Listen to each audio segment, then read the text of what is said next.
छत्तीसगढ़ सहकारी समिति कर्मचारी महासंघ और ऑपरेटर संघ ने धान खरीदी के बहिष्कार करने का ऐलान कर दिया है। 4 सूत्री मांगों को लेकर 3 नवंबर से अनिश्चितकालीन हड़ताल पर वे जाने की चेतावनी भी दे रखे हैं। इस दौरान धान खरीदी होगी प्रभावित। नमस्कार, मैं हूं पुखराज सिंह और आप देख रहे हैं आरजे रमझाझर न्यूज छत्तीसगढ़। प्रदेश में इस बार धान खरीदी 15 नवंबर से शुरू होने जा रही है। प्रशासन ने इसकी तैयारियां भी शुरू कर दी है। वहीं छत्तीसगढ़ सहकारी समिति कर्मचारी महासंघ और ऑपरेटर संघ ने धान खरीदी का बहिष्कार करने का ऐलान कर दिया है। संघ ने अपनी 4 सूत्री मांगों को लेकर 3 नवंबर से अनिश्चितकालीन हड़ताल पर जाने की चेतावनी दे दी है। ऐसे में कर्मचारियों का आंदोलन शुरू हुआ तो आने वाले समय में इसका असर धान खरीदी पर पड़ सकता है। अभी तो लड़ाई है। छत्तीसगढ़ सहकारी समिति कर्मचारी महासंघ रायपुर एवं समर्थन मूल्य धान खरीदी ऑपरेटर संघ द्वारा राज्य सरकार के खिलाफ चरणबद्ध तरीके से आंदोलन करने की चेतावनी दी गई है। आंदोलन की शुरुआत 24 अक्टूबर से हो गई है। महासंघ ने स्पष्ट किया है कि यदि शासन द्वारा उनकी 4 सूत्री लंबित मांगों पर शीघ्र निर्णय नहीं लिया गया तो आगामी धान खरीदी सीजन का पूर्ण रूप से बहिष्कार करते हुए 12 नवंबर से अनिश्चितकालीन आंदोलन किया जाएगा। इस आंदोलन में जिले की सभी सहकारी समितियों के कर्मचारी भी भाग लेने वाले हैं।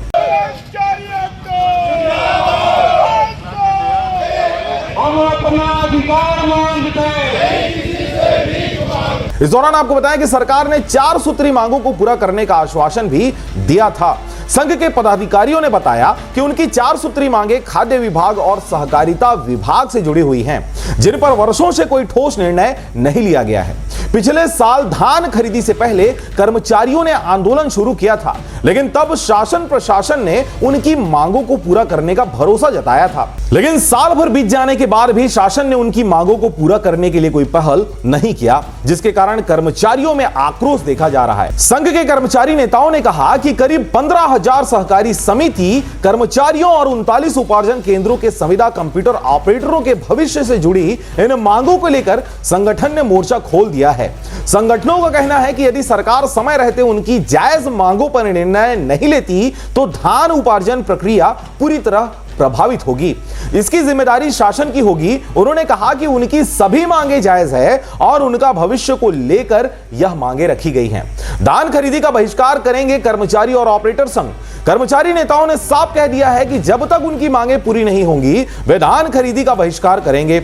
ऐसे में अब देखना होगा कि शासन इन आंदोलन से पहले कर्मचारियों को मनाने की कोशिश करेगी या फिर इस बार धान खरीदी की शुरुआत होने से पहले ही खरीदी केंद्रों पर आंदोलन का असर देखा जाएगा। बता दें कि धान खरीदी छत्तीसगढ़ के किसानों के लिए महत्वपूर्ण है, इसलिए यह आंदोलन केवल कर्मचारियों का नहीं बल्कि प्रदेश के लाखों किसानों के भविष्य से भी जुड़ा हुआ है। इस दौरान आपको बता दें कि चरणबद्ध तरीके से आंदोलन करने की बातें निकलकर सामने आ रही है। 24 अक्टूबर को जिला मुख्यालय में जिला स्तरीय रैली निकालकर मंत्रियों के नाम ज्ञापन सौंपा गया। 28 अक्टूबर को संभागीय स्तर पर एक दिवसीय महाहुंकार रैली निकाली जाएगी। 3 से 11 नवंबर तक संभाग स्तरीय आंदोलन किया जाएगा। 12 नवंबर से लंबित 4 सूत्री मांगों की पूर्ति के लिए अनिश्चितकालीन हड़ताल प्रारंभ की जाएगी। तो आप देख रहे थे आरजे रमझाझर न्यूज छत्तीसगढ़। मैं था पुखराज सिंह। चैनल को अभी तक आपने सब्सक्राइब नहीं किया तो कृपया चैनल को सब्सक्राइब करें, खबरों को ज्यादा से ज्यादा शेयर करें। फिलहाल मुझे दीजिए विदा। नमस्कार।